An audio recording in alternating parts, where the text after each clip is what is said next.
Who am I that I should go to Pharaoh and bring the Israelites out of Egypt? God said, I will be with you. Please be seated.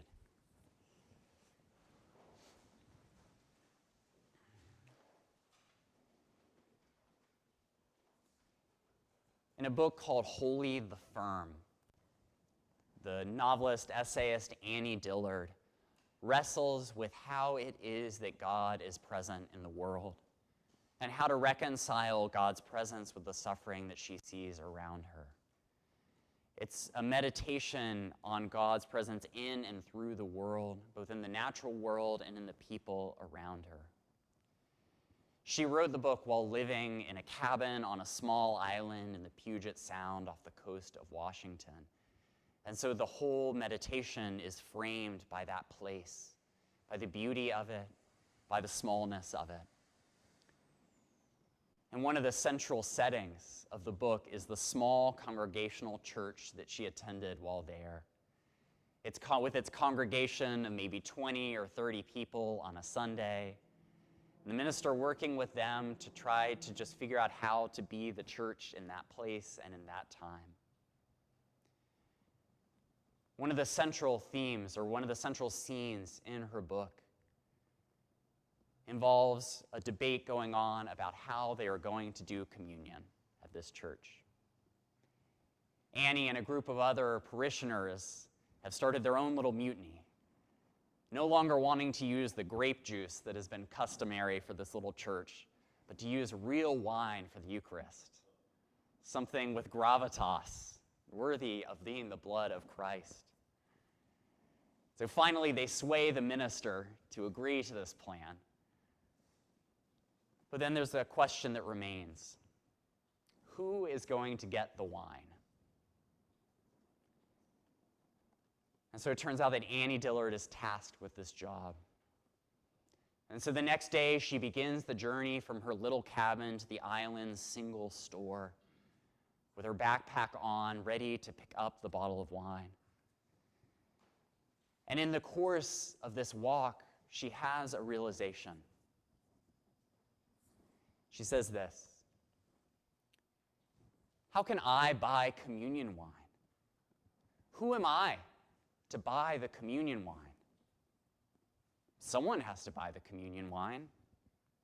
But shouldn't I be wearing robes? And especially a mask? Shouldn't I be making the communion wine? Wait, are there holy grapes? Is there holy ground? Is anything holy? She's struck by this profound sense of her own unworthiness. Who am I to procure this thing that is going to become the blood of Christ? Who am I to hold something that will be so holy as to transform me and all the people who partake in it? Who am I to hold this thing, to tend this thing, to care for it? Who am I to be the bearer of something that will go on to bear God's presence in this world? Who am I to do this? In our Old Testament reading today, we hear Moses asking the same question. Who am I? Moses is just out there tending the flock of his father-in-law Jethro, a priest of Midian. He's watching over these sheep, just kind of wandering through the wilderness. Sheep tending is not a particularly active endeavor most of the time. It's a lot of just, making sure everyone is staying within the bounds. And so Moses almost certainly didn't expect very much to happen on this day, when suddenly, out of nowhere, he is confronted with a blazing bush set afire and hears the voice of God. Moses, Moses, here I am. The voice tells him to take off his shoes because he is standing on holy ground. And Moses realizes that he is standing face to face with an angel of the Lord, with God, God's self. And what is his reaction? who am I to do this? Who am I to set the people of Israel free? Who am I to go to Pharaoh and tell Pharaoh anything? I'm just a shepherd out here trying to take care of my father-in-law's flock, trying to be a good husband, trying to be a good son-in-law, trying to win some points. And all of a sudden, he is caught up with something much larger and is forced to reckon with his own feeling of unworthiness, of not being enough, of not being the sort of perfect person for the job. My own life, I think about those times that I've found myself suddenly confronted with holy ground. At the previous parish where I serve, we had a Thursday afternoon lunch that was offered to the whole community that drew in a wide range of folks, from people who were simply looking for some community and a sense of togetherness on a Thursday afternoon, to the marginally or unhoused folks living in and around Portsmouth, to people just coming from all different walks of life for whatever reason, in need of a good, free meal. And I made it a practice not just to simply get my lunch and go back over to the office to keep working on the sermon, but to sit and eat. And part of the beauty of it is I never knew exactly what conversations I would get into. Just choosing a table, ending up with a group of people, often who I'd never met before or hadn't had a chance to talk to.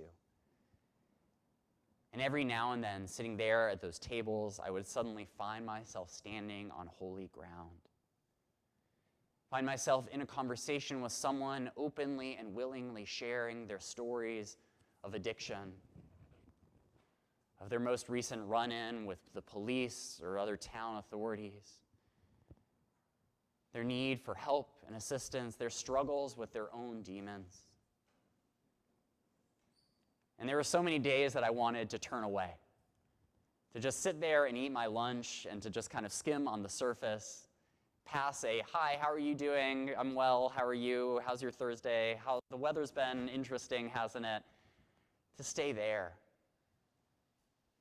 to turn away from those places that were painful, those times where the depth of the conversation left me feeling out of my element. Because so often in those moments, I felt like Moses. I felt like Annie Dillard facing this row of wine bottles, wondering which one should I get for communion. Feeling like, who am I to hear this person's story? Who am I to hold what it is they are sharing? And it's not just in that setting. So often, when offered hospitality from other people, I've asked myself, who am I to receive this gift? Who am I to be welcomed into this person's home for a meal? Who am I to get to hear their life stories? Who am I for people to come to seeking spiritual counsel or guidance? Who am I to stand up here and preach a sermon? Who am I to teach a Bible study? Who am I? As Moses is there trying to work through things with God, dealing with his own feelings of unworthiness, God tries to put his mind at ease. Says, no, Moses, you've got it all wrong. It's not about you. It's not about your worthiness. It's not because you're someone special who was born in this particular circumstance. You're not standing here on holy ground because you're perfect. You're standing here on holy ground because you are the person that I have. And I will be with you. I'll be with you every step of the way. You're not setting your people free from Pharaoh alone. You're not going to lead them out into the wilderness, into the promised land on your own. But I will be with you. I will be with you every step of the way. And Moses' life bears this out. It's not like after this encounter with the burning bush, he becomes this perfect, holy, pristine person. The whole next 3 books of the Bible, Exodus and Leviticus and Numbers, are all about Moses continuing to be the imperfect vessel for God to work through. Moses and the Israelites stumble through the desert, trying to figure out all along the way, doubting God, challenging God, not trusting, falling short of who it is that God is calling them to be. And yet God continues to be with them every step of the way, continues to speak to the Israelites through Moses, continues to lead them onward into that promised land. And as she makes her way from her cabin to that store on the island, after she wrestles with her own sense of unworthiness, Annie Dillard comes to a realization. There are no holy grapes. There is no holy ground, nor is there anyone but us. She takes a step back and realizes that if God is waiting for a perfect person or the perfect vintage of wine to appear on the shelves or the perfect patch of land to make God's presence known, God is going to be waiting for a very long time. Because all God has to work through in this world are imperfect vessels. God has us, each one of us with all of our flaws and all of our flecks, all the things that we wish were a little bit better, all the ways that we wish we were more productive, or all the ways that we wish we were kinder or more loving or more patient, the ways that we wish we were better people. That is what God has, and that is what God uses. That is the message of the whole of Scriptures and the gospel, is that God has the power to transform each one of us, to work in and through one of us, not despite our faults, but with our faults, to use each one of us to be a vessel, to carry God's love, to be suffused with God's holiness. The same way that an otherwise ordinary bottle of wine, through the grace of God, becomes the blood of Christ. That is part and parcel with the mystery and the miracle of our faith. That God calls each one of us to stand on holy ground, not because we're worthy of it or because we've earned it, but simply because we are who God has. And what that demands of us is going beyond our own feelings of unworthiness, of setting those aside in order to receive that gift of God's grace that can and will work through us.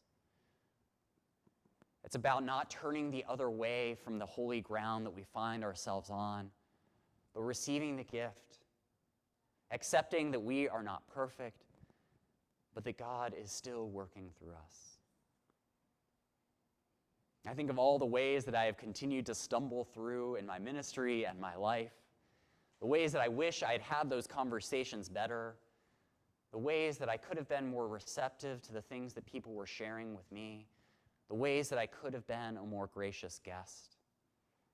And all of those are real, but they don't take away the fact that some of those encounters are the ones that have shaped me the most. Some of those encounters, the ones that have been the most full of God's grace, have been the encounters in which I was most aware that I was standing on holy ground.